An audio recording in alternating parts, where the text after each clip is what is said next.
Welcome back. Today we cover six current affairs, sharp, relevant, and exam ready. Let's go. So, the Ministry of Statistics projected India's GDP growth at 7.6% for the fiscal year 2025-2026 under the new 2022-2023 base year series. This is notably higher than the 6.8% estimate that would have been calculated under the old 2011-2012 base year. Now, the revision stems from changed sectoral weights reflecting services sector expansion and digital economy contribution. Now, the changing base here does not alter actual economic activity, but changes how growth is measured. The 0.8% percentage point difference between old and new series calculations is substantial. It affects India's global ranking, investment flows, and policy credibility. And the higher growth projections boost investor confidence and support government's narrative of fastest growing major economy. Percentage increase in country's total economic output per period is the GDP growth rate. Then the 2022-2023 base year is the new reference year with value 100 for calculating constant price GDP.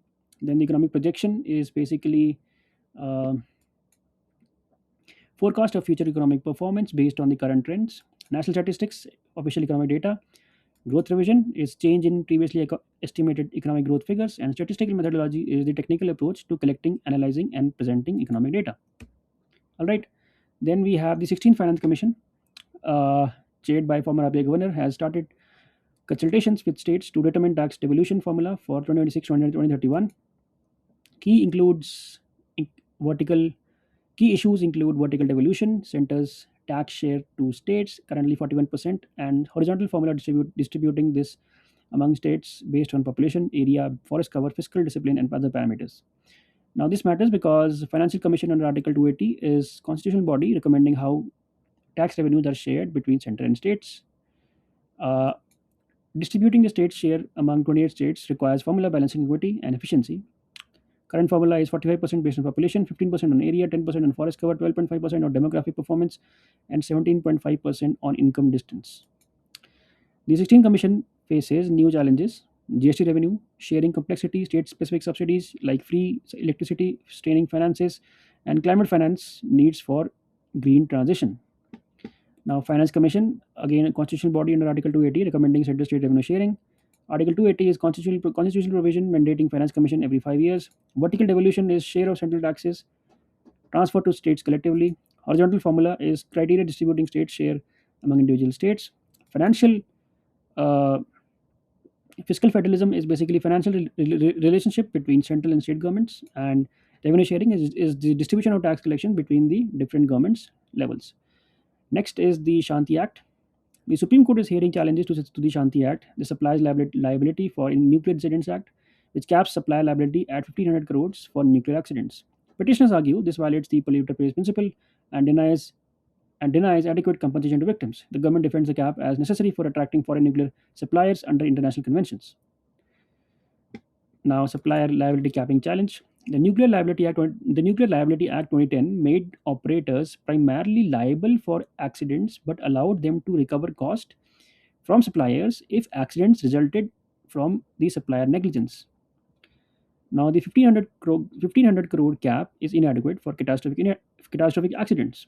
The Fukushima compensation exceeded $200 billion. Chernobyl's economic cost was over $700 billion. India's cap would not even cover evacuation and immediate relief for major accident. India is not signatory to Paris or Vienna conventions on nuclear liability, which limit operator liability, encouraging nuclear industry development. The government argues without liability caps, no foreign supplier will provide technology, stalling India's nuclear expansion needed for clean energy transition. Shanti Act is basically 2015 law capping nuclear suppliers' liability for accidents at 1,500 crores. Nuclear liability is the legal responsibility for damages from nuclear accidents.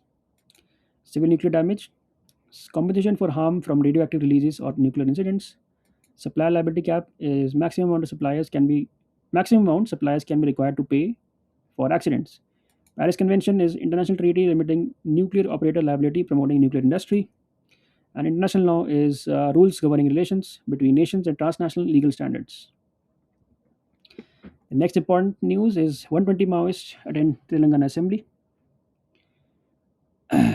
Now, 120 surrendered Maoist insurgents attended Telangana Assembly session as part of the state's rehabilitation program. The former combatants laid down arms under the state surrender policy, offering amnesty, financial assistance, skill training, and employment. Their assembly visit symbolizes successful reintegration into constitutional democratic process, marking a significant milestone in left-wing extremism management. Now, this is important because left-wing extremism affected 90 districts across 10 states at peak in 2010. Violence killed around 10,000 people plus in past 2 decades. Telangana's approach differs from purely kinetic approaches. While security forces continue operations, the surrender policy provides honorable exit option. Taking former armed insurgents to legislature shows constitutional democracy's capacity to absorb dissent and integrate even violent opponents. Maoists reject parliamentary democracy, calling it bourgeois system. Their assembly presence refutes this ideology more effectively than security operations. This follows the global DDR, disarmament, demobilization, and reintegration principles applied in Colombia, Nepal, and Northern Ireland peace processes, showing armed groups and can transition to peaceful democratic participation. Maoist surrender armed insurgents voluntarily laying down weapons under government policy. Left wing extremism rehabilitation is the program integrating former left wing extremists into society. DDR program is disarmament, demobilization, and reintegration framework. Telangana policy is again state's comprehensive approach combining security operations with surrender incentives. Constitutional democracy is a governance system based on rule of law and popular representation, and left-wing extremism is armed insurgency based on Maoist ideology affecting Central Eastern India. The next important news: grid inflexibility blocks renewables. Now this matters. India's electricity grid curtailed 15% of solar, wind, and wind generation in 2025, wasting clean energy because grid infrastructure cannot absorb variable renewable power. Grid operators shut down solar and wind plants during high generation periods when demand is low because coal plants can't quickly reduce output and grid lacks storage to save excess power for later use. Now the curtailment means renewable plants generate power but grid rejects it, forcing waste. As solar and wind capacity grows, India targets about 500 gigawatts renewable by 2030. So the curtailment worsens. Solar generates peak output at noon when industrial demand is moderate. Now, India's grid was designed for baseload coal power with predictable demand patterns. Renewable integration requires smart grid technology with real-time demand response, flexible coal plants able to quickly adjust output, and transmission capacity moving power from wind-rich Gujarat and solar-rich Rajasthan to demand centers like Mumbai and Delhi. Now, battery storage could absorb excess solar power at midday and discharge during evening peak. India has only 5 gigawatt hour of battery storage capacity while needing 50 gigawatt hour by 2030 for 500 gigawatt renewable target. Grid flexibility is basically power system's ability to adjust to variable renewable generation and demand. Then we have the renewable curtailment, which is the wasting renewable energy because grid cannot absorb it.